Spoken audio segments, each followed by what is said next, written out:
Lucas capítulo 6, verso 46, dice así la palabra del Señor. ¿Por qué me llamáis Señor, Señor, y no hacéis lo que yo digo? Hasta ahí nomás. Oramos. Mi amado Señor, te damos gracias. Gracias, Padre bueno, por tu bondad, tu amor para con nosotros. Te rogamos que tu Espíritu Santo sea en esta noche llenando nuestro corazón, nuestra mente, nuestros pensamientos e inundándonos de tu luz y de tu claridad espiritual. Señor, necesitamos tanto de ti, de tu gracia. Rogamos que tu gracia, Señor, nos acompañe siempre y tu presencia vaya, Señor, con nosotros. Sea tu Espíritu Santo guiando, dirigiendo la iglesia, cada corazón de los hermanos e iluminándonos en todas estas cosas maravillosas y preciosas que nos das, mi amado Señor. Bendice a los hermanos del otro lado del canal también. Tu gracia abundante sea sobre todos nosotros, Padre bueno. Estamos reunidos como un solo pueblo y decimos como siempre, danos hoy nuestro pan cotidiano. Padre, gracias. Muchas gracias te damos en el nombre de Jesucristo. Amén y amén. Tomamos asiento. Gloria al Señor. Y nosotros venimos viendo cosas muy hermosas en cuanto a las cosas que le pertenecen a la iglesia. Hemos estado viendo cómo es que hay cosas hermosas que Cristo ganó para la iglesia, subiendo a lo alto, llevó cautiva a la cautividad, dio dones a los hombres. Entonces hemos estado viendo la multiforme gracia del Señor en diferentes aspectos. Luego pasamos al capítulo 12 de Primera de Corintios, viendo los ministerios, los dones y las operaciones del Señor en acción, dijimos como una vidriera para que nosotros mirando las cosas que son dadas para la iglesia, codiciemos nosotros cosas buenas, anhelemos y deseemos esas cosas que Él las puso y las dio para nosotros. Y después vimos cómo es que el apóstol Pablo, él dijo, bueno, pero ahora les voy a mostrar un camino mejor. Ese es un camino excelente, el camino de los dones, de los ministerios y de las operaciones, cosa que los creyentes deben codiciar ardientemente, desear, porque son dadas para la iglesia. Pero ahora les voy a mostrar algo más excelente todavía. Y dijimos, más excelente sin desechar lo excelente, como la elección. Escogió sin desechar el resto. Entonces el apóstol Pablo, hemos estado viendo, muestra un camino más excelente, mejor todavía que lo que estaba hablando, sin desechar lo que estaba hablando. Un camino más excelente y vimos el camino del amor. Y de ahí vimos en el camino del amor la necesidad que tenemos de esta valiosa gracia que nos fue dada, el amor de Dios derramado en nuestro corazón, porque mediante el amor vamos a soportar los embates de la vida, las situaciones en las congregaciones, los embates del maligno que vengan en contra de nosotros, porque desarrollando el amor de Dios lo vamos a soportar todo. No va a haber cosa que no podamos soportar. Nunca más vamos a decir, no lo soporto más, no aguanto más, esto no lo soporto más, esto. Jamás vamos a volver a decir así cuando desarrollamos el amor, porque el amor todo lo soporta. Entonces, luego fuimos al amor y vimos desglosadamente las virtudes del amor del Señor, cómo es que hay cosas que el amor no hace y cómo que hay cosas que son de las manifestaciones del amor de Dios, y vimos la necesidad del desarrollo de ese amor y que la iglesia en ese amor desarrollando va a ir creciendo en todas las áreas con el crecimiento que da Dios, como un cuerpo, desarrollándose en el amor. Entonces dijimos que todas estas cosas, como cuando hablamos de las vestimentas que el Señor le da, todas estas cosas es para los hijos. Los hijos de Dios, a ellos le corresponde la vestimenta para tratar entre hermanos, a ellos le corresponde las armaduras para pelear la buena batalla de la fe contra el maligno. A ellos le corresponden los dones, le corresponden los ministerios, a ellos le corresponden las operaciones. Y a los hijos, a ellos le corresponde el amor, y de ahí el desarrollo del amor de Dios le corresponde a los hijos. A otros no, a otros no. Y nosotros llegamos en este punto, a este verso 46 de este Lucas 6, donde el Señor Jesús dice así: ¿por qué me llamáis Señor, Señor, y no hacéis lo que yo os digo?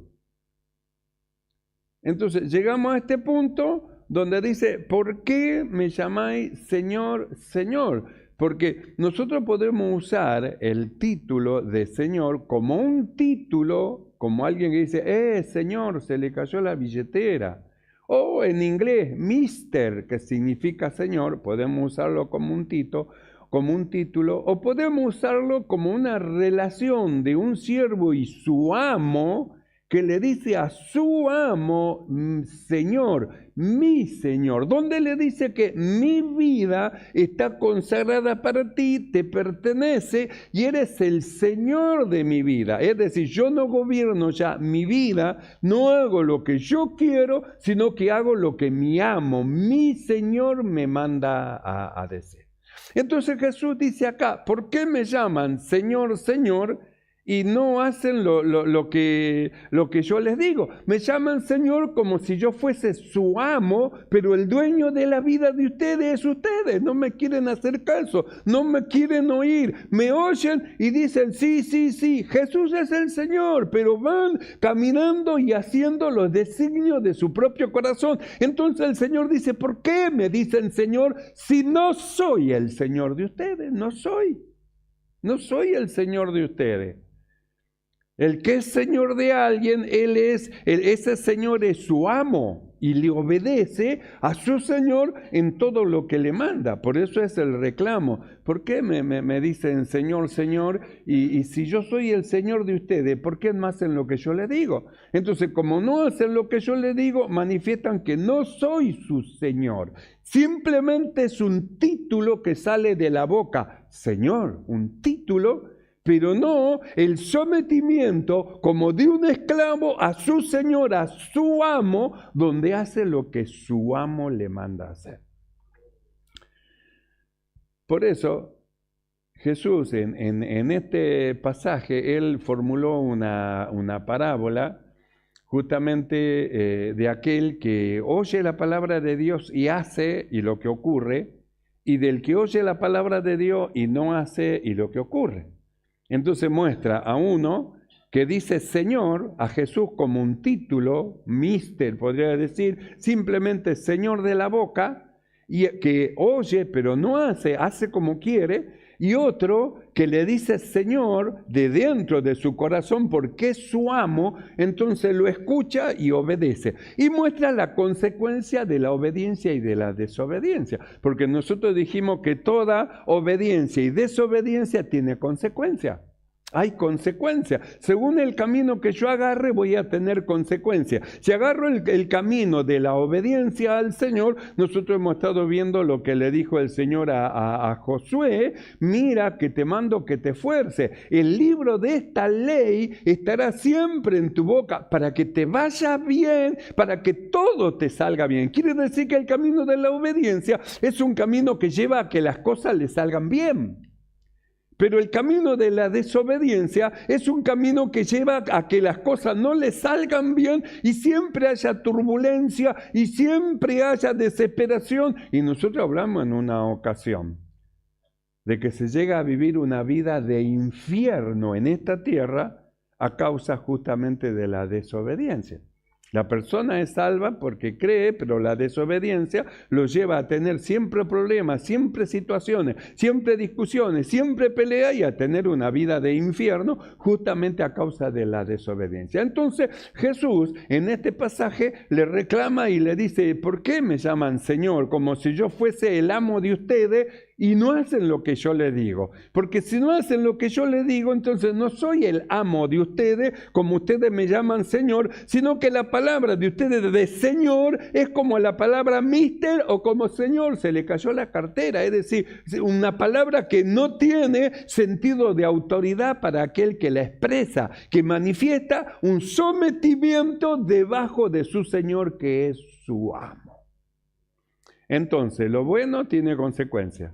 Y lo malo también tiene consecuencias, las dos cosas. Cuando nosotros vamos al libro de Mateo, vamos a ver Mateo capítulo 7, Mateo 7, verso 21, dice el Señor lo siguiente: no todo el que me dice Señor, Señor, entrará en el reino de los cielos, sino el que hace la voluntad de mi Padre que está en los cielos. Entonces, primero le dice, ¿por qué me llaman Señor y no hacen lo que yo digo? Y en este otro pasaje dice, bueno, les quiero decir algo, que no porque me digan Señor van a entrar en el reino de los cielos. No, pero ¿Jesús es el Señor? Sí, Jesús es el Señor, pero acá dice, no todo el que me dice Señor, Señor, entrará en el reino de los cielos, sino el que hace la voluntad de mi Padre. ¿Y quién es el que hace la voluntad del Padre? Un hijo.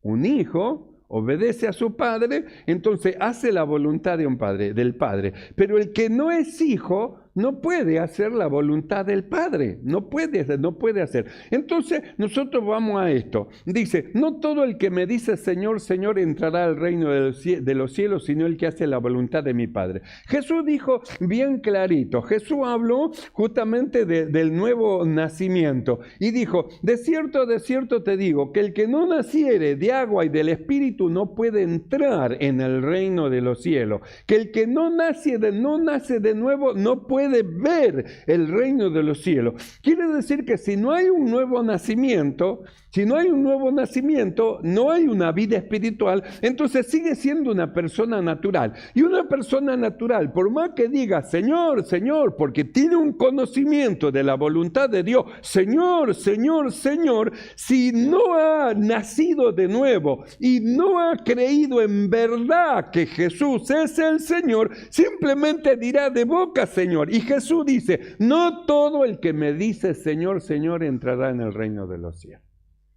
Así que el decir Señor no lo habilita para entrar en el reino de los cielos. No lo habilita. Muchos van a decir en aquel día, confiese que Jesús es el Señor. Jesús es el Señor, al infierno, listo. Y todos van a tener que confesar que Jesús es el Señor, pero estos se van porque nunca creyeron en el nombre del Señor. Nunca creyeron. Entonces Jesús dice así, no todo el que me dice Señor, quiere decir que el hecho de que alguien diga Señor, Señor, no lo hace salvo eso. El decir Señor no hace salvo. El conocer la palabra de Dios no hace salvo. El venir a la iglesia siempre no hace salvo. ¿Por qué es salvo el hombre? Por la fe. Si no tiene fe, no puede alcanzar la salvación porque sin fe es imposible agradar a Dios. Si no tiene fe y cree que le hay, no se va a producir un nuevo nacimiento. Y si no se produce un nuevo nacimiento, ¿cómo va a obedecer a aquel que no es su padre? ¿Cómo le va a obedecer? Jesús habló que el que no naciere de nuevo, entonces si va a nacer de nuevo, esto significa que a todo lo que le recibieron, a los que creen en su nombre, le dio la potestad de ser hechos hijos de Dios, los cuales no son engendrados de carne ni de sangre, ni de voluntad de carne, ni de voluntad de varón, sino de voluntad de Dios. Quiere decir que el nuevo nacimiento es un proceso que Dios hace en la vida del que ha creído, anhela y desea ardientemente los atrios del Señor y se produce una transformación, un cambio en la vida de la persona que nunca más es el mismo. Nunca más es el mismo. Ha nacido de nuevo y es un hombre, es una mujer nueva que ama a Dios.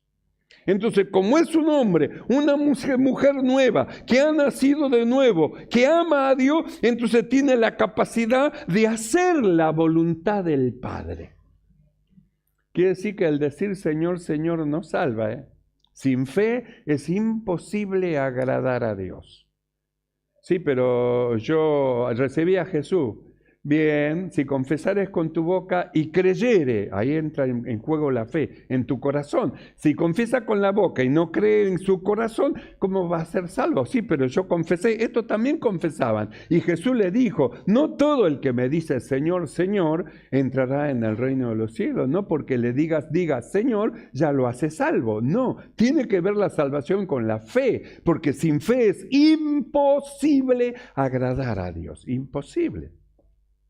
Entonces, no me sirve el conocimiento de Dios, de conocer quién es Dios, porque escuché desde chiquito quién es Dios. No me sirve el conocimiento, no me sirve el haber pasado por las aguas del bautismo, haberme bautizado, si yo no creo. Simplemente fue un rito nada más. Me metieron porque yo tenía que ser bautizado. A los 12 tenía que bautizarse, pim pum, por el agua, pero no cree. ¿Usted cree que el bautismo lo hace salvo o que el bautismo lo hace nacer de nuevo? No, es como un rito simplemente. El que da el nuevo nacimiento es Dios, no es un rito, es Dios que produce en el corazón cosas, cambia a la persona y es una nueva creación, es Dios. Esto es así. Yo me tengo que ir y ustedes tienen que conocer estas cosas que son así para que nadie los confunda, en cuanto a estas cosas. Porque miremos lo que dice el Señor. No todo el que me dice Señor, Señor, quiere decir que no, dijo Señor. Ah, sí, no, es salvo. Porque dijo Señor, también decían Señor, Señor. Y no eran salvos.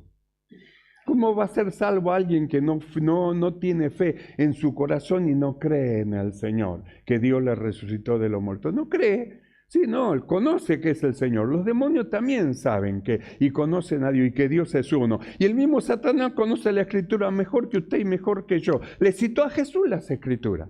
Y eso no lo hace salvo. El conocimiento de las Escrituras no hace salvo. El pasar por las aguas del bautismo no hace salvo. Es la fe la que produce la salvación. Y es la fe en Dios la que lleva a la persona a que se produzca un nuevo nacimiento. Si no hay nuevo nacimiento, no hay entrada en el reino de Dios. No hay entrada. Porque le digo que por la ventana no entra, ¿eh? Si quieren entrar no entran por la ventana. Acá se entra por la puerta, que es Cristo, por la puerta. Por eso dijo el Señor, no todo el que me dice Señor, Señor, es decir, que no lo confunda porque dice Señor, Señor, o porque diga, yo creo en Dios. Ah, sí, listo, este es un cristiano. Él dice, no todo el que me dice Señor, Señor entrará en el reino de los cielos. Entonces le dijo a aquel varón, de cierto te digo, que el que no naciere de nuevo no puede ver el reino de Dios. De cierto te digo, que el que no naciere de agua y del Espíritu no puede entrar en el reino de Dios. Lo que es nacido de la carne, carne es, y lo que es nacido del Espíritu, Espíritu es. Es necesario nacer de nuevo, es necesario. Entonces la necesidad del nuevo nacimiento, que es mediante la fe de la persona que busca al Señor, quiere del Señor y se produce eso. Y cuando se produce esas cosas dentro del corazón, nunca más es lo mismo y no ama al mundo como ama a aquel que no ha nacido de nuevo. El que no nació de nuevo ama al mundo, a las cosas que están en el mundo, y él dice Jesús es el Señor. Señor, Señor, le dice a él, pero ama al mundo porque no se produjo nada en él y él ama más al mundo. En cualquier momento hace el vuelo y abraza al mundo lo que desea. Porque tiene que ocurrir algo en la persona. El decir Señor, Señor no salva, es la fe. Salvo mediante la fe. Por eso no se deben confundir porque alguien diga Señor, Señor es salvo. No, ¿sabe cuántos ladrones dicen Señor, Señor y siguen robando y siguen matando y siguen haciendo daño? No, yo soy cristiano, no, Jesús el Señor. Sí, y en aquel día va a decir Señor, yo y hablaba de ti, no, apartado de mí, obrador. Entonces el nuevo nacimiento tiene que ver con las obras. Cuando no hay nuevo nacimiento, sigue teniendo la vieja obra del hombre viejo, acciones, manera, actitud y todo lo demás. Pero cuando hay un nuevo nacimiento, las cosas cambian. Ya no es más el mismo. Y ahora está batallando en contra de cosas que lo quiere gobernar, pero no. Él quiere vencer, ama a su Señor y está peleando la buena batalla de la fe. Está batallando en contra de eso. Pero el que no nació de nuevo no batalla, él quiere eso, ama eso y ama al mundo. Y el que ama al mundo, el amor del Padre no está en él, no está en él el amor del Padre. Entonces Jesús primeramente los reprende. ¿Por qué me dicen Señor, Señor y no hacen lo que yo les digo? Me dicen que yo soy el Señor de ustedes, pero ustedes hacen como ustedes quieren. Entonces, ¿para qué me dicen Señor, Señor? Señor, Señor, y hacen como quieren. En el libro de Malaquías 1:6, ahí dice, el Hijo honra al Padre y el siervo a su Señor, dice Dios. Si pues yo soy Padre, ¿dónde está mi honra? La honra es la obediencia. ¿Dónde está mi honra? Y si soy Señor, ¿dónde está mi temor? No tienen temor. No hay temor. Por eso Jesús dijo así. ¿Por qué me llamáis Señor, Señor? Como si fuera el amo de ustedes y no hacéis lo que yo digo. Entonces le mostró, esto es lo que va a pasar con aquellos que escuchan y siguen haciendo los designios de su corazón. Va a ser como el que edificó sobre la arena, porque está edificando no sobre palabras de vida eterna, sino que está edificando sobre sentimiento, ideas humanas, pensamiento en la arena, y cuando venga el gran problema, entonces el viento, el río va a dar con ímpetu y va a hacer aquello una gran ruina, va a caer con fuerza y se va a romper todo, porque está edificando sobre la desobediencia. Sin embargo, el que oye y hace es como que el que edifica sobre la peña, tiene un cimiento firme, tiene una base firme, y cuando viene el viento, cuando viene la tempestad, la tormenta, pega en contra de ella y siente, pero está bien afirmada en la obediencia. Entonces está bien afirmada y por más que le pega no lo puede derribar. No, su roca es Cristo. Cristo es la roca de él. Cristo es la roca de ellos y no se mueve, está firme. Para que haga caer esa casa tiene que hacer caer la roca. ¿Y quién va a hacer caer la roca que es Cristo? El cual es Dios sobre todas las cosas. ¿Quién va a poder hacer caer? ¿Quién va a poder? Por eso dijo, ¿por qué me llamáis Señor, Señor y no hacéis lo que yo os digo? En Lucas y en Mateo, no todo el que me dice Señor, Señor, entrará en el reino de los cielos, sino el que hace la voluntad de mi Padre que está en los cielos. ¿Y quién es el que hace la voluntad del Padre? Un hijo. Un hijo. Es un hijo, entonces escucha a su padre y hace la voluntad. Falla, erra a su padre y él quiere hacer su voluntad porque le ama. Pero el que no nació de nuevo, que Dios no es su padre, porque no fue engendrado de voluntad de Dios, no nació de nuevo, ama al mundo más que a Dios. Entonces, como ama al mundo más que al Señor, entonces vienen los vientos, vienen las cosas, los sucesos, lo golpea y se manifiesta. ¿De qué está hecho? ¿De carne o de espíritu? Ama al mundo, entonces se va detrás del mundo. ¿Por qué me llamáis Señor, Señor y no hacéis lo que yo digo? Mateo, no todo el que me dice Señor, Señor entrará en el reino de los cielos, sino el que hace la voluntad de mi Padre que está en el cielo. Y Lucas capítulo 13, verso 24, mire lo que dice. Lucas capítulo 13, verso 24. Esforzaos a entrar por la puerta angosta, porque os digo que muchos procurarán entrar y no podrán. Esforzaos a entrar por la puerta estrecha. La puerta estrecha es el inicio. Los que nacieron de nuevo entraron y van hacia la vida eterna. Pero esto del cual dice, no todo el que me dice Señor, Señor va a entrar en el reino de los cielos. Estos de quien dice, ¿por qué me llamás Señor y no hacéis lo que yo digo? Esto le dice, esforzaos a entrar por la puerta estrecha. Esfuércense a entrar. ¿Por qué? Porque no entraron todavía, no entraron en el camino angosto, no no entraron en la vida eterna, tienen que esforzarse a entrar, el inicio. Pero yo hace muchos años que conozco el Evangelio, sí, pero nunca entró por la puerta y entró hacia la vida eterna. Para entrar por la puerta y entrar a la vida eterna hay que nacer de nuevo, es decir, un deseo, un anhelo interno, un deseo de Dios, que dice como el salmista: mi alma tiene sed de Dios, necesito a Dios, lo necesito, mi alma tiene sed de Dios. Y se produce cosa en aquel que ama y desea al Señor. Se produce transformaciones, cambio, un nuevo nacimiento. Ama a Dios más que a su propia vida, aprende a amar al Señor.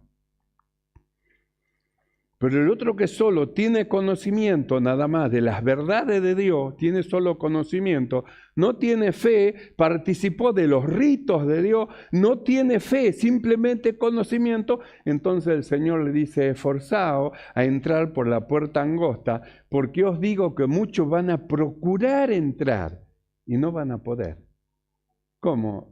¿Saben qué es la puerta que lleva a la vida eterna? Sí.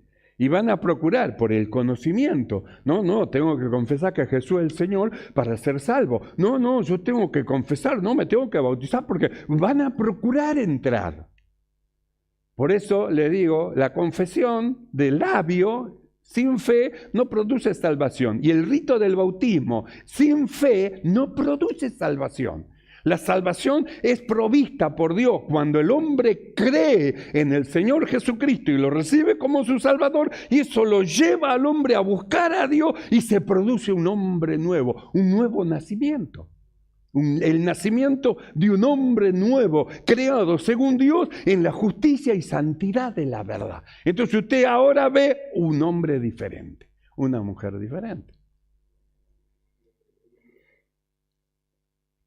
Por eso el Señor dijo: esforzaos a entrar por la puerta angosta, porque muchos van a procurar por el conocimiento. No, yo recibí, no, yo me bauticé, no, el conocimiento no le hace salvo, le hace salvo la fe. Cree en el Señor Jesucristo y será salvo, cree. Y por todo el mundo, predicar el Evangelio. El que creyere, es la fe que mueve en los engranajes de la salvación, que llevan de una cosa a otra, y hace entrar al hombre que ha creído en una vida espiritual nueva, en un hombre nuevo.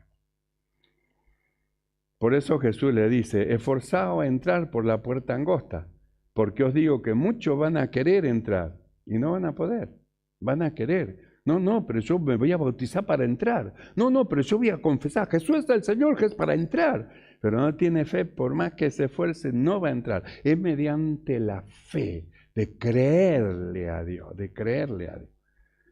Cree en el Señor Jesucristo, entonces es salvo él, y su salvación puede llevar a toda su casa a la salvación también.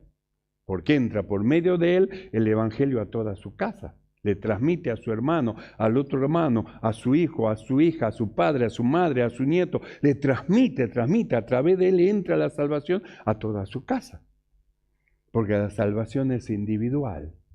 Es individual. Cada uno debe de creer que Jesucristo es el Señor, y cada uno debe de obedecer como hijo amado del Señor. Esforzaos a entrar por la puerta angosta, porque os digo que muchos procurarán entrar y no podrán. Después que el padre de familia se haya levantado y cerrado la puerta, y estando afuera empecéis a llamar a la puerta diciendo: Señor, Señor, ábrenos, nosotros cumplimos el rito de la ley, confesamos, Jesús es el Señor, Señor, ábrenos. Él respondiendo os dirá: no sé de dónde sois. Entonces comenzaréis a decir: delante de ti comimos y bebimos, y en nuestra plaza estabas enseñando y nosotros estábamos ahí atentos a lo que decía. En nuestras plazas enseñaste. Pero os dirá: os digo que no sé de dónde soy, pero yo estaba delante tuyo, no sé de dónde sois. Apartaos de mí, todos vosotros, hacedores de maldad. hacedores. ¿Sabe qué habla de hacedores? De obras. Por eso decimos que el hombre que ha creído y que ha nacido de nuevo es otro hombre, ahora tiene otras obras. Cuando no se nace de nuevo, se tiene todas las obras de la carne, se obedece a la concupiscencia, a los deseos, a los pensamientos, y la carne lo arrastra porque no hay una vida espiritual. Pero cuando el hombre cree y se ha producido, porque el hombre ha nacido de voluntad de Dios, se produjo un nuevo nacimiento, entonces ese hombre ya no quiere más las cosas que Dios dice que son malas, las rechaza y él quiere obedecer a Dios. Es un hombre nuevo, diferente, es un hombre diferente, y sus obras ya no son más las mismas de antes. Por eso le dice, obradores de maldad. O confesaron que Jesús es el Señor, pero siguen haciendo las obras de maldad. Hicieron el rito del bautismo, pero siguen haciendo las obras de maldad. Obrador, apartado de mí, obradores de maldad. Obras. Apartaos de mí todos vosotros, hacedores de maldad. Allí será el llanto y el crujir de dientes. El llanto y el crujir de dientes, el llanto y el crujir de dientes allí. Cuando se den cuenta que no era cuestión de decir Jesús es el Señor, sino que tenía que ver con la fe en el Señor Jesucristo. Y que no era simplemente pasar por un rito, sino que era creer en el Señor Jesucristo, que Cristo vivió, murió y Dios lo resucitó. Y que Jesús es el Señor de su vida y se somete a la voluntad de Él. Entonces, como hijo, puede obedecer al Padre a quien Él ama. Esto se produce en todos los que han nacido de nuevo. Y no es una simple palabra de enseñanza de humana sabiduría, sino que esto tiene su aserradero en la palabra de Dios y en la experiencia vívida de aquel que está predicando. La viva experiencia de lo que es el nuevo nacimiento, el bautismo del Espíritu Santo, la presencia del Espíritu de Dios en la persona, para que todo aquel que oyere, aquel que está hablando, sepa que no es esto un cuento de hadas, sino que la realidad y la verdad de Dios dada para todo su pueblo. Por eso volvemos a lo que decía el apóstol.